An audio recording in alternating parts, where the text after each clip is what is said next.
മലയാളത്തിൽ തന്നെ ഈ എഴുത്തിൻ്റെ ഒപ്പം തന്നെ സിനിമയായിട്ട് പല സന്ദർഭങ്ങളിൽ ഏറ്റവും നല്ല ഒരു സിനിമ കാഴ്ചക്കാരനായിരിക്കുമ്പോൾ തന്നെ മലയാളത്തിൽ എണ്ണം പറഞ്ഞ പല സിനിമകളുടെയും പിന്നിൽ പ്രവർത്തിച്ചിട്ടുണ്ട്. ഒരു സിനിമാ ജീവിതാനുഭവം എങ്ങനെയാണ്, അല്ലെങ്കിൽ അതിൻ്റെ ഒരു തുടക്കം തൊട്ടുള്ള സിനിമയുടെ ഞാൻ ചെറുപ്പം തൊട്ട് തന്നെ സിനിമയുടെ ഒരു ഒരു വലിയ പ്രേക്ഷകനായിരുന്നു ചെറുപ്പം തൊട്ടേ. കാരണം ഏറ്റവും ചെറിയ പ്രായത്തിൽ തൊട്ടേ ഞാൻ സിനിമ കാണുന്നുണ്ടായിരുന്നു.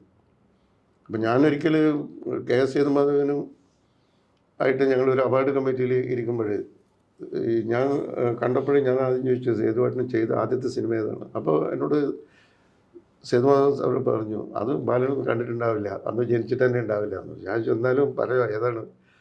അപ്പോൾ പറഞ്ഞു ജ്ഞാനസുന്ദരി എന്ന് പറയുന്ന സിനിമയാണ് വെച്ച് മുറ്റത്തുറക്കിയാണ് അത് എഴുതിയത്. അപ്പോൾ ഞാൻ പറഞ്ഞു ഞാനത് കണ്ടിട്ടുണ്ട്, ഞാനത് തിയേറ്ററിൽ നിന്ന് ഞാൻ കണ്ടിട്ടുണ്ട്. അതിനുശേഷം ഈ സേതുമാധവൻ ചെയ്തിട്ടുള്ള എല്ലാ സിനിമകളും ഞാൻ കണ്ടിട്ടുണ്ട്. ഓടയിൽ നിന്നായാലും അതുപോലുള്ള എല്ലാ സിനിമകളും ആ കാലത്ത് വിൻസെൻ്റ് മാഷ് ചെയ്തിട്ടുള്ള ഈ മുറപ്പെണ്ണ്, ഭാർഗവി നിലയം, ആ തരത്തിലുള്ള സിനിമകൾ, പിന്നെ പി എൻ മേനോൻ്റെ സിനിമകൾ. അങ്ങനെ നമ്മുടെ ഒരു മുഖ്യധാര സിനിമയിൽ നിന്ന് വേറിട്ട ഒരു സിനിമകളോട് എനിക്ക് അന്ന് ഒരു പ്രതിപത്തി ഉണ്ടായിരുന്നു.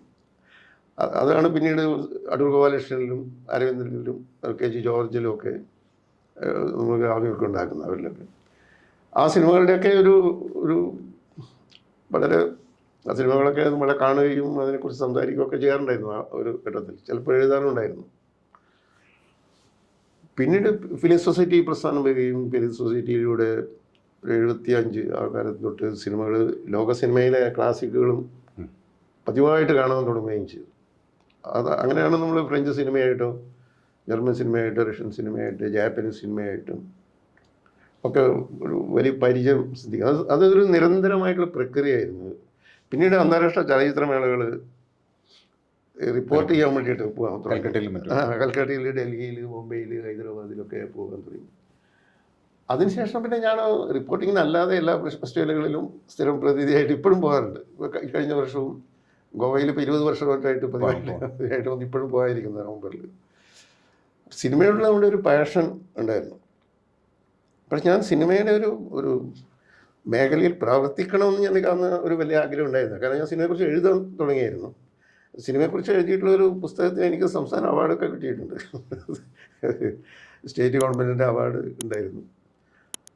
ആ സമയത്ത് ഞാൻ നിരന്തരമായിട്ട് എഴുതുമായിരുന്നു. ഞാൻ എഴുതുമ്പോൾ ഈ ഫിക്ഷൻ മാത്രമല്ല എഴുതിയിരുന്നത്, ഞാൻ ജേർണലിസ്റ്റിക് ആയിട്ടുള്ള ധാരാളം സാധനങ്ങൾ എഴുതിയിട്ടുണ്ടായിരുന്നു. അത് രാഷ്ട്രീയ റിപ്പോർട്ടുകൾ പോലും കൽക്കട്ടയിൽ നിന്നൊക്കെ എഴുതിയിട്ടുണ്ടായിരുന്നു. കലാകൗമുദിയിലൊക്കെ എഴുതിയിട്ടുണ്ട്, ഇൻ്റർവ്യൂകൾ ചെയ്തിട്ടുണ്ട് പലരോടും. ഇപ്പോൾ ലങ്കേഷിനൊക്കെ ഞാൻ ഇൻ്റർവ്യൂ ചെയ്തിട്ടുണ്ട്, ബാദൽ സർക്കാരിനെ ഇൻ്റർവ്യൂ ചെയ്തിട്ടുണ്ട്, സത്യജിത് റായിയുടെ പ്രസ് കോൺഫറൻസ് കവർ ചെയ്തിട്ടുണ്ട്. അപ്പോൾ ഇങ്ങനെ ഒരു ജേർണലിസ്റ്റിക് റൈറ്റിങ്സ് ഞാൻ അത് എൻ്റെ ഒരു പാഷനായിരുന്നു. ഒരു ജേർണലിസ്റ്റ് ആവുക എന്നൊക്കെ അന്ന് സ്കൂൾ പഠിക്കുന്ന കാലത്ത് എനിക്ക് താല്പര്യം ഉണ്ടായിരുന്നു. പിന്നീട് ഞാനൊരു ഫ്രീലാൻസ് ജേർണലിസ്റ്റ് എന്നുള്ളതൊക്കെ ഒരുപാട് ജോലി ചെയ്തു. ഞാൻ ഇവിടെ മാധവിക്കുട്ടിയെ ഞാൻ ഇൻ്റർവ്യൂ ചെയ്തിട്ടുണ്ടായിരുന്നു.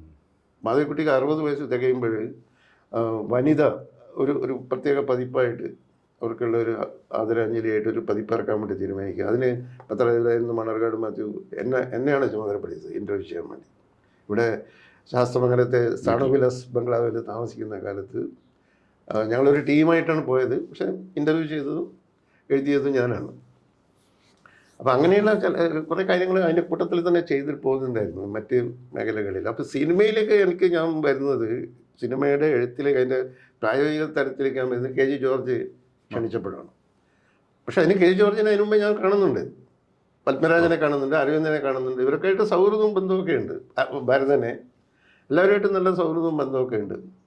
പക്ഷെ ആരോടും ഞാൻ എൻ്റെ കഥകൾ സിനിമയാക്കുന്ന കാര്യം സംസാരിച്ചിട്ടേ ഇല്ല. എന്നോട് ഇങ്ങോട്ട് പറഞ്ഞതാണ് കെ ജി ജോർജാണ് ആദ്യം എൻ്റെ ഒരു കഥ സിനിമ ചെയ്യണം എന്ന് പറഞ്ഞിട്ട് എന്നെ വിളിക്കുന്നത്. അപ്പം അതാണ് മറ്റൊരാൾ എന്ന് പറഞ്ഞ സിനിമയായിട്ട് വന്നത്. പക്ഷെ അദ്ദേഹം ചെയ്യാൻ വേണ്ടി ആഗ്രഹിച്ച സിനിമ അതായിരുന്നില്ല. ഉറങ്ങാൻ വയ്യ എന്ന് പറയുന്ന കഥയായിരുന്നു. അത് തിരുവനന്തപുരത്ത് അതിൻ്റെ ഒരു ചർച്ചയ്ക്ക് തുടങ്ങിയപ്പോൾ അതിൻ്റെ നിർമ്മാതാവ് പറഞ്ഞു അതിങ്ങനെ അത് കാട്ടിൽ നടക്കുന്നൊരു കഥയാണ്. അപ്പോൾ അതിന് പകരം നമുക്കൊരു സിറ്റിയിൽ നടക്കുന്ന ഒരു കഥ ചെയ്താൽ കുറച്ച് എളുപ്പമായിരുന്നു എന്നൊക്കെ പറഞ്ഞപ്പോൾ ഈ ജോർജ് ചേട്ടൻ എന്നോട് ചോദിച്ചു, അങ്ങനെ എന്തെങ്കിലും ഒരു കഥ പെട്ടെന്ന് മനസ്സിലുണ്ടോ എന്ന് ചോദിച്ചു. അപ്പോൾ ഞാൻ അന്നേരം എഴുതിയ ഒരു നോവലറ്റാണ്, പ്രസിദ്ധീകരിക്കാത്ത നോവലറ്റാണ് മറ്റൊരാളെന്ന് പറഞ്ഞ സിനിമയായിട്ട് മാറിയത്. അപ്പം അന്ന് അതിന് പേര് പോലും ഇട്ടിട്ടുണ്ടായിരുന്നില്ല. അപ്പോൾ അത് ഞങ്ങൾ ചെയ്യുകയും തിരുവനന്തപുരത്ത് കരമന ജനാർദ്ദനൻ നായരും മമ്മൂട്ടിയും മുരളിയും ജഗദീഷ് ശ്രീകുമാറും സീമ ഉർവേശി ഇവരൊക്കെ അഭിനയിച്ചിട്ടുള്ള ഒരു സിനിമയാണ്. ഇപ്പോഴും കെ ജി ജോർജിൻ്റെ ഒരു മലയാളത്തിലെ ഏറ്റവും മികച്ച മികച്ച സിനിമകളിൽ സിനിമകളിലൊന്നായിട്ടാണ് പറയപ്പെടുന്നത്. അത് ആ സമയത്ത് ഇതേപോലെ അതിന് വലിയ പരിഗണന കിട്ടിയിരുന്നില്ല ഒട്ടും. അല്ല തിയേറ്ററിൽ അന്ന് ഇല്ല, തിയേറ്ററിൽ വിജയിച്ചിട്ടില്ല. അതിന് അവാർഡ് പക്ഷേ മനോരമയിലും നമുക്കൊക്കെ തോന്നിയിട്ടുള്ളത് ജോർജ് സാറിന്റെ സിനിമാ ജീവിതത്തിലും മലയാള സിനിമയിലും അതെ ഭയങ്കര വ്യത്യസ്തമായ ഒരു അതെ അത് സിനിമ ചെയ്യുമ്പോൾ അത് ആ സിനിമയിൽ ഞാൻ പൂർണ്ണമായിട്ടും ഇൻവോൾവ് ആണ്. അപ്പോൾ അതിൽ കെ ജി ജോർജ് ഒരു ഇൻ്റർവ്യൂ പറഞ്ഞത് അത് ബാലകൃഷ്ണൻ്റെ സിനിമയാണെന്നാണ്. എനിക്ക് വലിയ ബഹുമതിയാണ്. കാരണം ഞാനതിൻ്റെ ഓരോ ഷോട്ടിലും ഞാനുണ്ട്, രാമേന്ദ്ര ബാബുവിൻ്റെ കൂടെ ഞാനുണ്ട്. അപ്പോൾ എനിക്കറിയാം അതിൽ ഓരോ ഷോട്ട് എങ്ങനെയാണ് ചെയ്യുന്നത്, അടുത്ത ഷോട്ട് എന്താണ് എന്നൊക്കെ ഉള്ളത് എനിക്ക് കൃത്യമാണ്. അപ്പോൾ അത് ആ ബോധ്യം ജോർജ് ചേട്ടനുണ്ടായിരുന്നു. അപ്പോൾ എന്നെ അവിടെ എപ്പോഴും കൂടെ നിർത്തുമായിരുന്നു.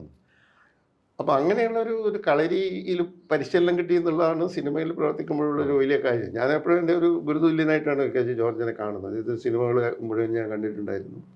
എന്നോട് വലിയ വാത്സല്യമായിരുന്നു. അനിയനെ പോലുള്ള ഒരു എൻ്റെ അനിയനാണ് ഇവന്നൊക്കെ പറയാറുണ്ടായിരുന്നു. ഞാൻ വീട്ടിലാണ് താമസിച്ചത്. ഞാൻ തിരുവനന്തപുരത്ത് പുള്ളി താമസിക്കുന്ന എല്ലാ വീടുകളിലും ഞാൻ താമസിച്ചിട്ടുണ്ട്. എത്രയോ നാളുകൾ. കാരണം ഞങ്ങൾ ചില സിനിമകൾ ചർച്ച ചെയ്തിട്ടുള്ളത് വീട്ടിൽ താമസിച്ചിട്ടാണ്. പൂജപ്പുരയിൽ, ഇവിടെ കമലേശ്വരത്ത്, ഇങ്ങനെ പല സ്ഥലത്തും മാറി മാറിയിട്ട് പുള്ളി ഇവിടെ പല വീടുകളിൽ താമസിച്ചിട്ടുണ്ട്. ആ വീടുകളിലൊക്കെ ഞാനും അന്തേവാസിയാണ്, ഇവിടെ മുടവൻ മുകളിൽ. അപ്പോൾ അത് ഞങ്ങളുടെ ഒരു എന്നെ സംബന്ധിച്ചിട്ട് അതൊരു വിദ്യാഭ്യാസ കാലമാണ് സത്യം പറഞ്ഞാൽ. കാരണം ഞങ്ങൾ സിനിമയെക്കുറിച്ച് ഞങ്ങൾ ചെയ്യാൻ പോകുന്ന സിനിമയെക്കുറിച്ച് സംസാരിക്കും. ഇപ്പോൾ കാമമോഹിതം സിനിമ ചെയ്യാൻ വേണ്ടിയിട്ടുള്ള പ്ലാൻ ഉണ്ടായിരുന്നു. എൻ്റെ ഒരു 4-5 കഥകൾ സിനിമ ചെയ്യാൻ വേണ്ടി. ഏറ്റവും ഒടുവിൽ ഞാൻ എഴുതിയ മരണം എന്ന് പേരുള്ളവൻ ആണ് അനൗൺസ് ചെയ്തത്. വേറൊരു പേരിൽ അതാണ് ചെയ്യാൻ വേണ്ടി പോകുന്നത്. അപ്പോൾ എന്തോ ഞങ്ങൾ തമ്മിലൊരു ഒരു കെമിസ്ട്രി ഉണ്ടായിരുന്നു. ഞാനൊരു ചെറിയൊരു ആശയം പറഞ്ഞാൽ പുള്ളിക്ക് അത് പെട്ടെന്ന് ഗ്രഹിക്കാനുള്ളത്, അത് മറ്റവർക്ക് പറ്റണമെന്നില്ല. മറ്റവർക്ക് ഞാൻ പറഞ്ഞൊരു ത്രെഡ്, ഇതാണ് അതിൻ്റെ പ്രമേയം എന്ന് പറഞ്ഞു കഴിഞ്ഞാൽ അത് നമുക്ക് ചെയ്യാം എന്ന് പറഞ്ഞാൽ അങ്ങനെയാണ് ചെയ്തുകൊണ്ടിരുന്നത്. അത് നമ്മൾ പിന്നെ ഇന്ന് ഡെവലപ്പ് ചെയ്യും. ഈ മരണം എന്ന പേരുള്ളവൻ വന്നപ്പോൾ അന്ന് ജോർജ് ചേട്ടൻ എന്നെ വിളിച്ചു, നമുക്കത് ചെയ്യണം എന്ന് പറഞ്ഞിട്ട്. എന്നിട്ട് ഞങ്ങളതിൻ്റെ തിരക്കഥ എഴുതിയുണ്ടാക്കി NFDCക്ക് സബ്മിറ്റ് ചെയ്ത്. പക്ഷേ NFDC അതിന് ആ സമയത്ത് ഇൻവെസ്റ്റ് ചെയ്യാൻ തയ്യാറായില്ല. അവരെൻ്റെ ഇതൊക്കെ നിർത്തിയിരുന്നു. അങ്ങനെ ആ പ്രോജക്റ്റ് നടന്നില്ല. അതിന് തിരക്കഥ എഴുതിയിരുന്നു ശരിക്കും. അതുപോലെ കാമമോഹിതത്തിൻ്റെ തിരക്കഥ എഴുതിയതാണ് മുഴുവനായിട്ടും. പിന്നെ NFDCക്ക് വേണ്ടിയിട്ട് മറ്റൊരു കഥ, അത് പ്രസിദ്ധീകരിക്കാത്തൊരു കഥയാണ്. ഞാൻ പറഞ്ഞൊരു ആശയം വെച്ചിട്ട് ഒരു സ്ത്രീ കഥാപാത്രത്തിൽ കേന്ദ്രീകരിച്ചിട്ടുള്ള ഒരു സിനിമ ചെയ്യാൻ വേണ്ടിയിട്ട് അത് ഞാൻ പൂജപ്പരയിലുള്ള വീട്ടിലിരുന്നിട്ടാണ്. അപ്പോൾ അന്നേരം ഞങ്ങൾ സിനിമയെക്കുറിച്ച് നിരന്തരമായിട്ട് സംസാരിച്ചുകൊണ്ടിരിക്കുന്നു. കാരണം ഇത് ഈ ജോർജ് ചേട്ടൻ ഫിലിം ഇൻസ്റ്റിറ്റ്യൂട്ടിൽ നിന്ന് കണ്ടിട്ടുള്ള സിനിമകളൊക്കെ ഞാനും കണ്ടിട്ടുണ്ട്. അതിൻ്റെ വഴിയിൽ നിന്ന് ഫിലിം ഇൻസ്റ്റിറ്റ്യൂട്ടിൻ്റെ അപ്രീസിയേഷൻ കോഴ്സിൽ ഞാൻ പങ്കെടുത്തിട്ടുണ്ട്. അപ്പോൾ ഈ സിനിമയെക്കുറിച്ചുള്ള എന്തെങ്കിലും സംശയം ഇവർ എന്നോട് ചോദിക്കും, ഇത് ഫെലിനിയുടെ മറ്റേ ഏതാണെന്നൊക്കെ. അപ്പോൾ അതിൻ്റെ ഒരു നമ്മൾ തങ്ങളുടെ ഒരു കമ്മ്യൂണിക്കേഷൻ ഉണ്ടായിരുന്നു. അത് എനിക്ക് മറ്റു സംവിധായകരായിട്ട് അങ്ങനെ പറ്റിയിട്ടില്ല എന്നാണ് എനിക്ക് തോന്നുന്നത്. പക്ഷെ പിന്നീട് എനിക്ക് നമ്മുടെ ഈ ഒരു സമാന്തര സംവിധായകരുടെ കൂടെയാണ് ഞാൻ അധികം ചെയ്തിട്ടുള്ളത്. ഇപ്പോൾ ലെനിൻ കൂടെ ഇതേപോലെ നടക്കാത്ത ചില പ്രോജക്റ്റുകളുണ്ട്, KP കുമാരേട്ടൻ്റെ കൂടെയൊക്കെ. ഇങ്ങനെയൊക്കെ ചില സിനിമകൾ ഞങ്ങൾ ആലോചിക്കുകയും. അപ്പോൾ ഈ മുഖ്യധാര സിനിമയുടെ ഭാഗമായിട്ടുള്ള ചിലർ ആ സമയത്ത് എന്നെ സമീപിച്ചിരുന്നു. കാരണം ഞാൻ ഇവിടെ ഇപ്പം മമ്മൂട്ടിയുടെ ഒരു പടം ഇവിടെ ഷൂട്ട് ചെയ്യുന്നു, അപ്പോൾ അത് എഴുതിയ ആൾ എന്നുള്ള നിലയ്ക്ക് ഞാൻ ഒരു ചെറുപ്പക്കാരൻ, എനിക്ക് വലിയ പരിഗണന കിട്ടിയിരുന്നു. അപ്പോൾ അങ്ങനെ ചില കക്ഷികൾ ചില മമ്മൂട്ടി വെച്ചിട്ടുള്ള അടുത്ത 1-2 പ്രോജക്റ്റുകൾ ആലോചിക്കുകയും അത് എന്നെ കൊണ്ട് എഴുതാൻ വേണ്ടി പരിഗണിപ്പിച്ചു. പലരും ആ സമയത്ത് എഴുതാൻ വേണ്ടി പറഞ്ഞിരുന്നു. പക്ഷേ എനിക്ക് എൻ്റേതായിട്ടുള്ളൊരു ചലച്ചിത്ര സങ്കല്പം ഉണ്ടായിരുന്നു. കാരണം ഞാൻ ഈ സിനിമകളൊക്കെ കണ്ടിട്ടുള്ള ഒരാളാണ്, അതിനെക്കുറിച്ച് എഴുതിയിട്ടുള്ള ഒരാളാണ്, സിനിമയുടെ ഒരു സാങ്കേതികമായിട്ടുള്ള കാര്യങ്ങളെക്കുറിച്ച് ധാരണയുള്ള ഒരാളാണ്. അതുകൊണ്ട് ഒരു കേവലമായിട്ടുള്ള ഈ നമ്മളൊരു വ്യാപാര സിനിമയുടെ ഫോർമാറ്റിൽ ഇരുന്നുകൊണ്ട് എഴുതാൻ എനിക്ക് പ്രയാസമുണ്ട്. അതുകൊണ്ട് അത്തരം സിനിമകൾ ഞാൻ അധികം ചെയ്യാറുണ്ട്. ചില സിനിമകൾ ഇപ്പോൾ സത്യനന്ദിക്കാടിൻ്റെ കൂടെ ഞാൻ 2 സിനിമകൾ ചെയ്തു. ഇരട്ടക്കുട്ടികളുടെ അച്ഛനും കൊച്ചു സന്തോഷമാണ്. പിന്നെ എൻ്റെ കഥകൾ ഉപയോഗിച്ചുകൊണ്ട് ചിലർ വേറെ മറ്റുള്ളവർ എഴുതിയിട്ടുള്ള ചില സിനിമകളുമുണ്ട്. രാജസേനൊക്കെ അങ്ങനെ പറഞ്ഞു തരുന്നു. അപ്പോൾ അതിന് ശേഷം ഇപ്പം ഞാൻ തന്നെ ഒരു സിനിമ ചെയ്യണം എന്ന് പലരും ഇവരൊക്കെ പറയായിരുന്നു. എന്നോട് തന്നെ ചെയ്യണം പറയാം. കാരണം സിനിമയെക്കുറിച്ച് നമ്മൾ ധാരണ വെച്ചുകൊണ്ട്. അപ്പം അപ്പം എനിക്കങ്ങനെ ഇത് സിനിമ വലിയൊരു സിനിമ ചെയ്യാനുള്ള ഒരു ശാരീരിക ക്ഷമത ഉണ്ടോ എന്നുള്ള സംശയം എനിക്കുണ്ട്. കാരണം അതിൻ്റെ പിന്നിൽ ഞാനെപ്പോഴും ഇതിൻ്റെയൊക്കെ കൂടെയുള്ളതുകൊണ്ട് അത് എത്രത്തോളം ശാരീരിക ക്ഷമത ആവശ്യപ്പെടുന്നതാണ്. അതൊരു വലിയ ഘടകമാണത്. ഇപ്പോൾ നമുക്ക് അത്രയും നമുക്ക് ആരോഗ്യം ഉണ്ടോ എന്നുള്ള സംശയം. ഉറക്കങ്ങളൊക്കെ ആരൊക്കെയില്ല പ്രത്യേകിച്ചിട്ട്. കാരണം എനിക്ക് ഈ ജോർജുകളൊക്കെ ഇവിടെ ഷൂട്ട് ചെയ്യുമ്പോഴും ജവർന്നകളൊക്കെ ഷൂട്ട് ചെയ്യുമ്പോൾ തന്നെ എനിക്ക് ഉറക്കം പോയോണ്ട് വയ്യ രാത്രിയൊക്കെ. അത് നമ്മളൊരു കൃത്യസമയത്ത് ഉറങ്ങുന്ന ഒരാളാണ്. അപ്പോൾ ഏതോ പാതിരാത്രിക്ക് അവിടെ ഷൂട്ടിംഗ് നടക്കുമ്പോൾ ഞാനൊരു കസേരയിൽ ഇരുന്ന് ഉറങ്ങുമ്പോൾ എന്തോ ഒരു ആരോഗ്യമൊക്കെ കിടക്കുന്നു. നോക്കുമ്പോൾ ജോൺ എബ്രഹാമിൻ്റെ വരവാണ്. ജോൺ എബ്രഹാം കയറി വന്ന് അവിടെ ഇരുന്ന് ആകെ ബഹളമായി. എന്നിട്ട് ഞങ്ങൾ ഷൂട്ട് ചെയ്യുന്ന മറ്റൊരാൾ ഷൂട്ട് ചെയ്യുന്ന ഒരു രംഗത്തിൽ ഒരു പാട്ട് ചേർത്തിട്ടുണ്ട് അതിൽ, ഒരു നാടൻ പാട്ട്. അത് ജോൺ എബ്രഹാം പാടിയതുണ്ട്. ജോൺ പാടിക്കൊടുത്തതാണ് മമ്മൂട്ടിക്ക്. ജോണും മുരളിയും കൂടിയിട്ട് മമ്മൂട്ടിക്ക് പാടിക്കൊടുത്ത് മമ്മൂട്ടിയാണ് ആ രംഗത്തിൽ പാടുന്നത്. ഈ ഒരു മേശക്ക് തട്ടിക്കൊണ്ട് ഉർവശിയുള്ള ഒരു സീനാണ്. ആ ജോണാണ്.